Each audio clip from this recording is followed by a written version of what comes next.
Seigneur, c'est votre humble serviteur, le pasteur Joshua. Nous sommes en train de parler sur les saints d'Abraham, partie 2.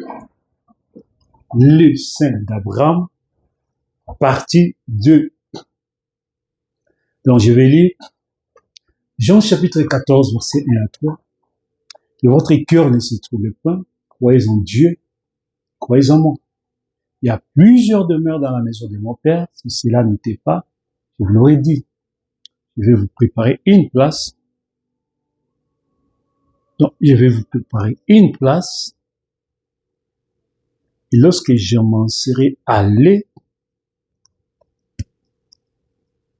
je vous aurai, lorsque je m'en serai allé, que je vous aurai préparé une place, alors je vous prendrai avec moi, afin que là où je suis, vous y soyez aussi. Donc Jésus dit, il y a plusieurs demeures dans la maison de mon Père, pas une seule demeure, plusieurs demeures. Et il va aller préparer une place unique. Il dit, quand je vais terminer à préparer cette place, je reviendrai. Et je vous prendrai avec moi, afin que là où je suis, vous y soyez aussi. Je vois les gens dire que je suis allé au paradis, j'ai vu Abraham, j'ai vu, non. J'ai vu David, je suis allé au ciel, là où Dieu habite, et il a vu Abraham. Non. Tous les saints de l'Ancien Testament sont dans le paradis. Ils ne sont pas, on essaye de différencier ça. Il appelle là où Dieu habite la 7e dimension, et là où les saints habitent la 6e dimension. Ouais. La 6e dimension, c'est juste une salle d'attente. C'est juste une salle d'attente. C'est une ville, c'est un royaume. Il n'y a pas de maison là-bas. Les gens ne mangent pas, mais ils sont dans la présence de Dieu. Qu'est-ce que ça signifie? Ils sont la personne de Saint-Esprit. Jésus n'est pas là. Jésus est plus haut au trône. Ils attendent la résurrection de la première résurrection. Ça veut dire le jour de l'enlèvement, les sons des trompettes, l'appel de la résurrection de mort. Et ils vont revenir sur la terre, ils vont ressusciter. Comme ce qui s'est passé à la résurrection de Jésus. On va voir ça, on va expliquer ça. Donc je vais aller doucement pour que les gens comprennent. Il dit d'abord qu'il y a plusieurs demeures dans la maison de mon Père, où il est allé préparer une place pour les saints de l'Ancien Testament, pour les saints du Nouveau Testament. Je vais aller préparer une place. Il y a plusieurs demeures dans la maison de mon Père. Nous avons parlé sur les riches. Lazare et Lazare ont vécu dans l'Ancien Testament. Parce que nous voyons qu'ils ont vécu dans l'époque de la loi et Moïse. Et les prophètes, ça veut dire Moïse et les prophètes sont mentionnés dans ça. 1 Samuel chapitre 28, verset 9, verset 11, verset 13, 16. La femme lui répondit, c'était la période où Samuel était mort, et Saül cherchait, il a cherché Dieu, Dieu n'a pas répondu. Maintenant, il a demandé, est-ce qu'il n'y a pas une femme qui peut faire appel? Donc, ça, c'est la nécromancie, faire appel à des esprits de mort. C'est interdit dans la loi. Dieu, dans sa parole, dans la loi, il dit que tu ne peux pas invoquer les esprits de mort. Maintenant, lui voulait faire invoquer l'esprit des prophètes. Comme il y a des gens qui aujourd'hui peuvent dire des choses comme ça. Non, tu ne peux pas invoquer l'esprit de frère Branham, non. Bref, tu ne peux pas faire ça. Bref, c'est contre la parole de Dieu, c'est un péché. Tu vas aller en enfer si tu fais ça. La femme lui répondit, voici, tu sais que Saül a fait. Comment il a retranché du pays ceux qui évoquaient les morts, ceux qui prédisent l'avenir. Pourquoi donc tant tu es piège à ma vie pour me faire mourir? La femme dit, Qui veux-tu que je fasse monter? Il répondit, fais-moi monter Samuel. Et le roi dit, le roi lui dit, n'écris rien. Mais que vois-tu? La femme dit à Saoul, verset 13, je vois un Dieu qui monte de la terre. Il dit, quelle figure a-t-il? Elle répondit, c'est un vieillard qui monte, il est enveloppé d'un manteau. C'est comme ça que Samuel était enterré. Saoul comprit que c'était Samuel. Il s'inclina, des visages contre terre et se prosterna. Samuel dit à Saul, pourquoi m'as-tu troublé en me faisant monter? Ce n'est pas que Samuel est apparu devant lui comme ça, non. La femme là, comme elle était spirituelle, avait les yeux ouverts spirituels, elle pouvait voir. Mais ils ont juste entendu la voix de Samuel. La femme dit, je vois un Dieu qui monte. Une théophanie qui monte de la terre. Un prophète, c'est un Dieu, c'est une théophanie. Jésus a dit, s'il a appelé des dieux, c'est à qui la parole de Dieu a été envoyée, ça veut dire les prophètes. Dieu a appelé les prophètes de Dieu. Le jour que Dieu a dit à Moïse, je te fais Dieu. Dieu avait fait Dieu à tous les prophètes de Dieu. Les prophètes majeurs, pas les prophètes mineurs. Pas les prophètes mineurs. Pas des dieux qu'on adore, mais les dieux avec l'autorité de la parole. La femme dit, il lui dit, quelle figure a-t-il? Elle répondait, verset 14, c'est un vieillard qui monte, il est enveloppé d'un manteau. Saul comprit que c'était Samuel, il s'inclina les visages contre terre et se prosterna. Samuel dit à Saul, pourquoi m'as-tu troublé en me faisant monter? Saul répondit, je suis dans une grande détresse et les Philistins me font la guerre. Le Dieu s'est retiré de moi, il ne m'a pas répondu ni par les prophètes, ni par les songes, et je t'ai appelé pour que tu me fasses connaître ce que je dois faire. Mais il dit, pourquoi donc me consultes-tu? Puisque l'Éternel s'est retiré de toi, il est devenu ton ennemi. Il dit, même si Dieu ne te répond pas, mais il n'est pas ton ennemi. Il faut continuer à le chercher. Ce que tu fais là, c'est une abomination. 1 Samuel 28, 19. Et même l'Éternel livrera Israël avec toi entre les mains des Philistins. Demain, toi et tes fils, vous serez avec moi, ici, dans les paradis où je suis. L'Éternel livrera les camps d'Israël entre les mains des Philistins. Dans l'Ancien Testament, j'ai beaucoup expliqué sur ça, j'explique toujours, je l'expliquerai toujours. Dans l'Ancien Testament, les saints qui allaient dans les paradis, le paradis et l'enfer étaient côte à côte, comme les enfants d'Israël qui étaient en Égypte. Vous voyez, tout était sous la juridiction des pharaons. Il y avait un côté les Égyptiens, il y avait de l'autre côté les enfants d'Israël, qui étaient le peuple de Dieu.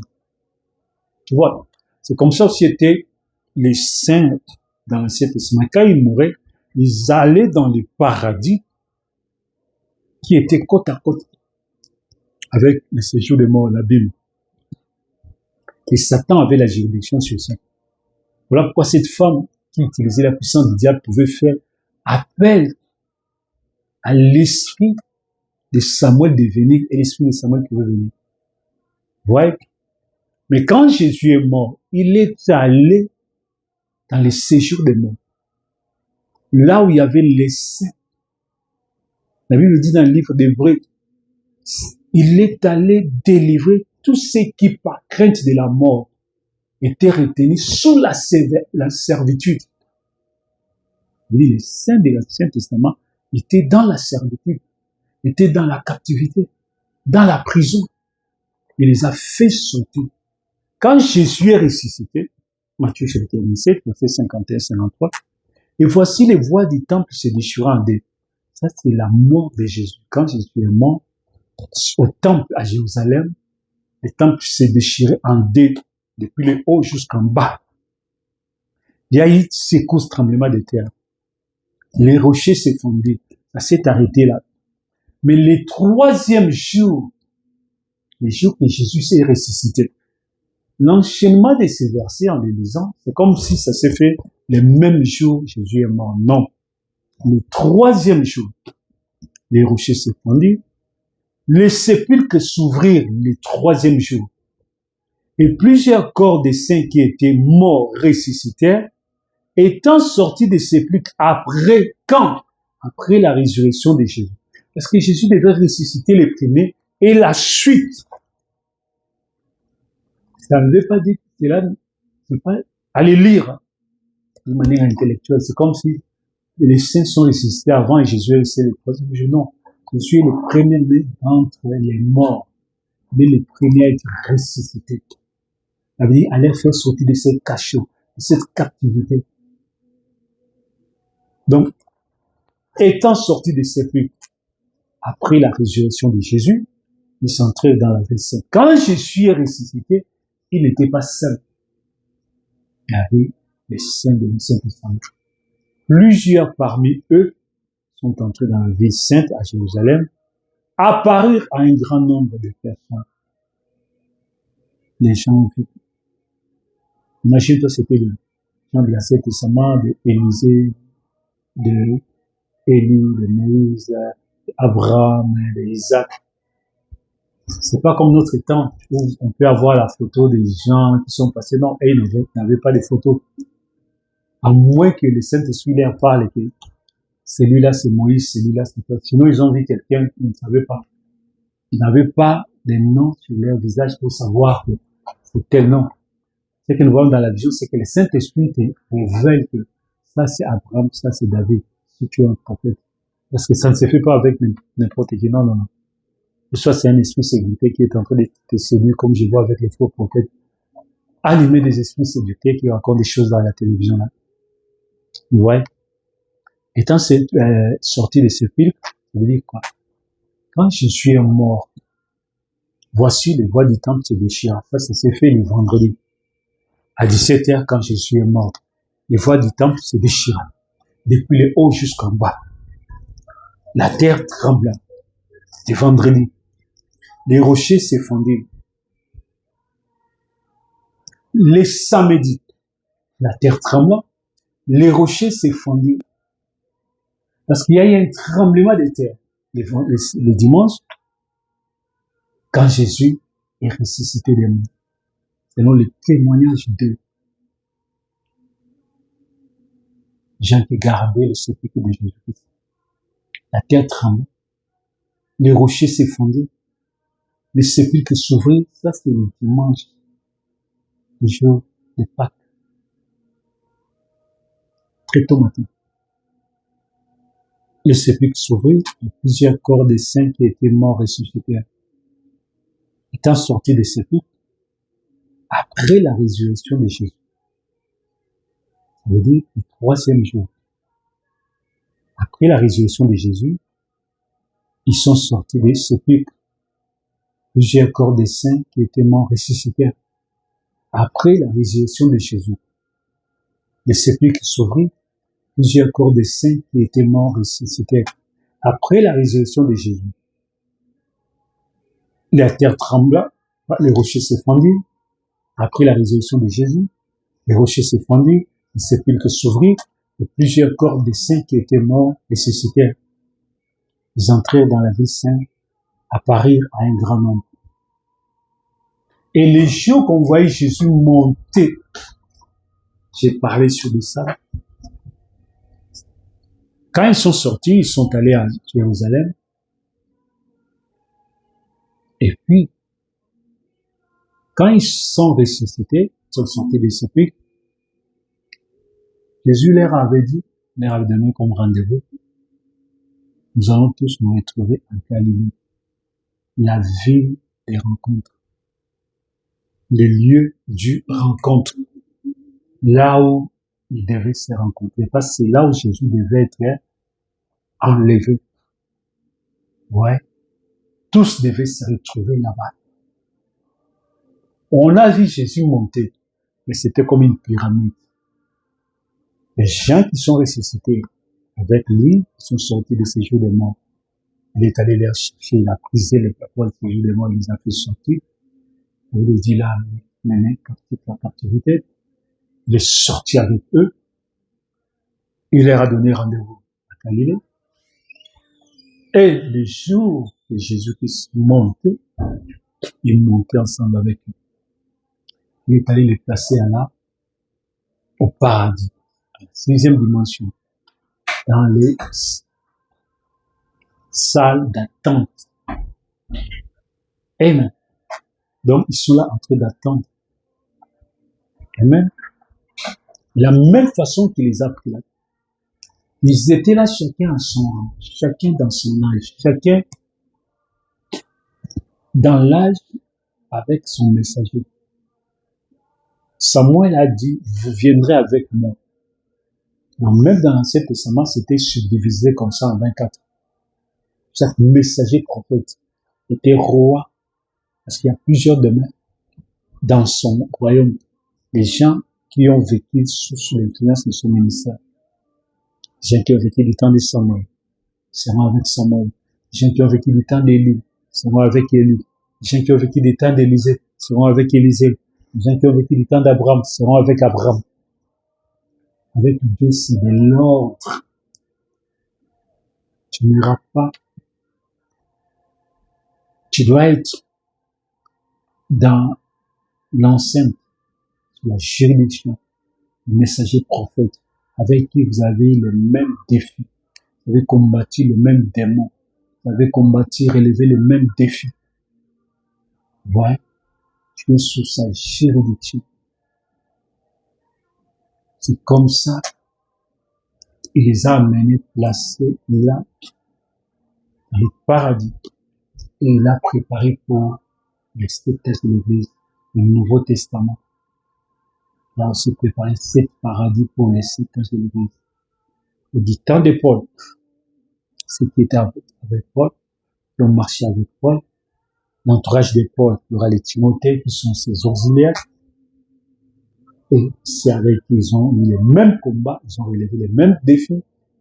Ils ont vécu dans une même période. Du temps de Paul, il n'y avait pas la télévision, il n'y avait pas les appareils, téléphone, il n'y avait pas qui pouvaient capter.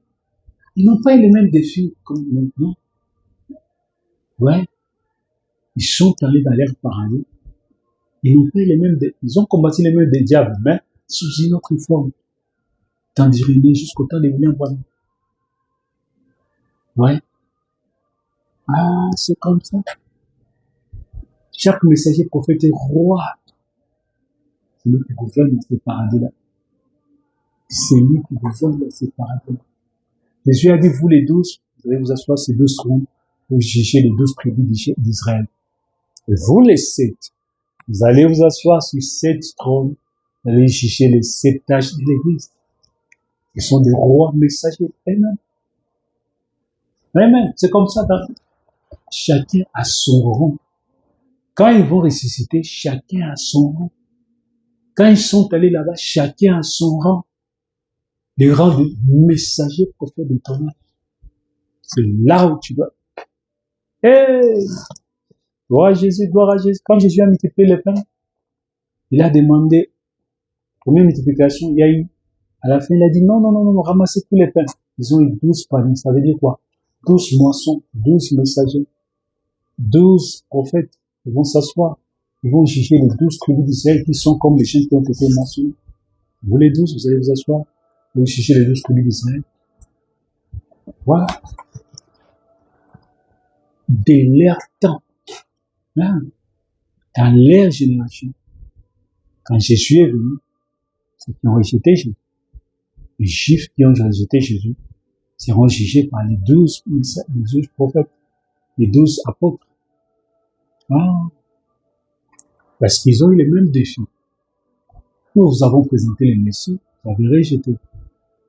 Ah.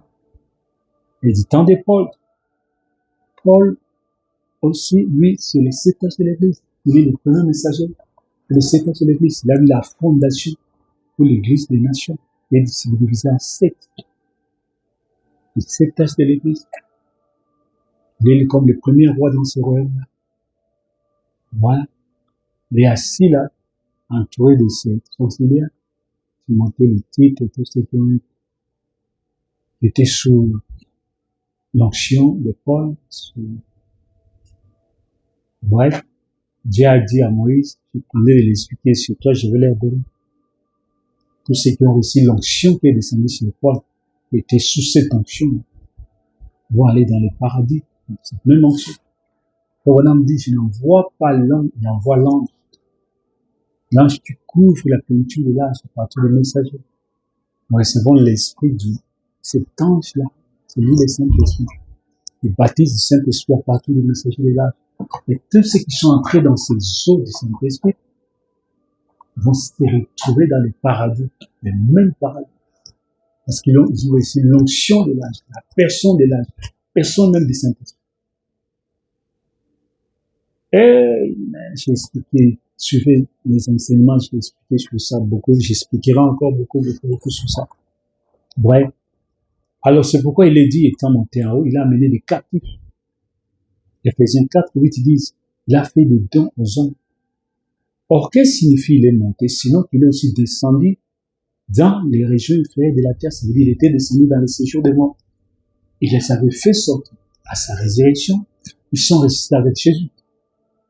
Jésus était à la tête et il venait derrière. Et puis, Jésus leur a donné rendez-vous. Les lieux de l'ascension à Galilée. Quand Jésus montait, la Bible nous explique. Ça, c'est Paul. Il explique les mystères que Pierre et les autres qui étaient là ne voyaient pas ça. Et ils ont vu seulement Jésus monter. Mais Paul est allé au ciel, il voit la même chose, mais il voit en profondeur. Il dit, quand je suis monté là, il n'y a pas des choses qu'ils ne voyaient pas. Amen. Quand je suis monté, c'est pourquoi il est dit, étant monté en haut, il a amené des captifs, il a fait des dons aux hommes.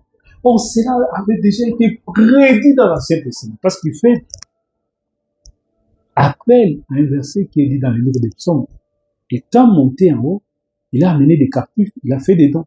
Quand la chose s'accomplissait, même les pierres qui étaient là ne savaient même pas. Et les rabbins qui étaient là, personne ne savait. Les choses que Jésus montait. Il y avait quelques rabbins qui étaient là.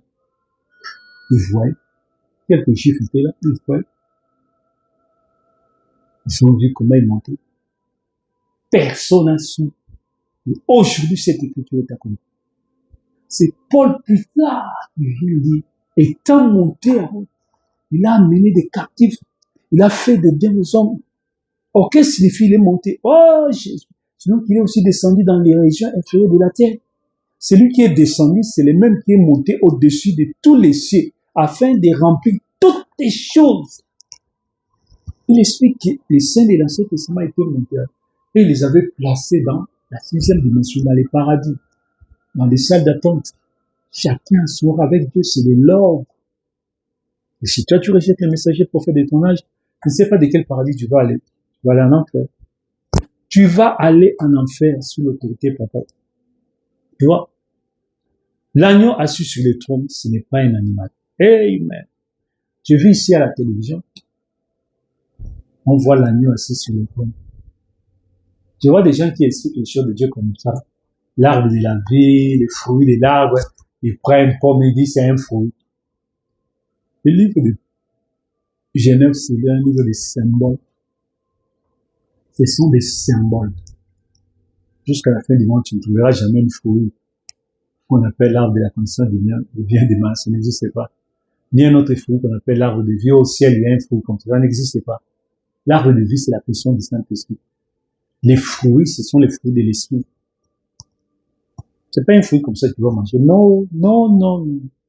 L'agneau assis sur le trône, c'est quoi? Jean chapitre 1, 35, 37. Le lendemain, Jean était encore là avec deux de ses disciples. Ayant regardé Jésus qui passait, il dit, voici l'agneau de Dieu qui ôte les péchés du monde. Voilà l'agneau de Dieu. Ouais. Il n'a pas prononcé la parole sur un agneau à quatre pattes qui marchait. Non. Il a parlé à l'homme de Jésus. L'agneau de Dieu, ensanglanté, c'est Jésus. C'est Jésus-Christ. Les animaux ici ne peuvent pas aller ce soir là au trône. Non. Non. Voilà. Les chevals au ciel, ce sont des symboles spirituels. Jésus assis sur le cheval. Ce sont des symboles spirituels. Parce que la même cheval là devient l'agneau. Est-ce que les chevals ici sur la terre peuvent devenir une? Non. Ce sont des symboles spirituels qui révèlent les mystères de Dieu. L'agneau assis, c'est Jésus-Christ. C'est pas un agneau de 4 pattes. Non, non, non. C'est Jésus-Christ. Ouais. Amen. Amen, amen, amen. Que Dieu bénisse richement. Et suivez ces séries des enseignements tellement profonds, trop profonds, tellement profonds. Gloire à Jésus, gloire à Jésus. Que Dieu bénisse richement. Amen.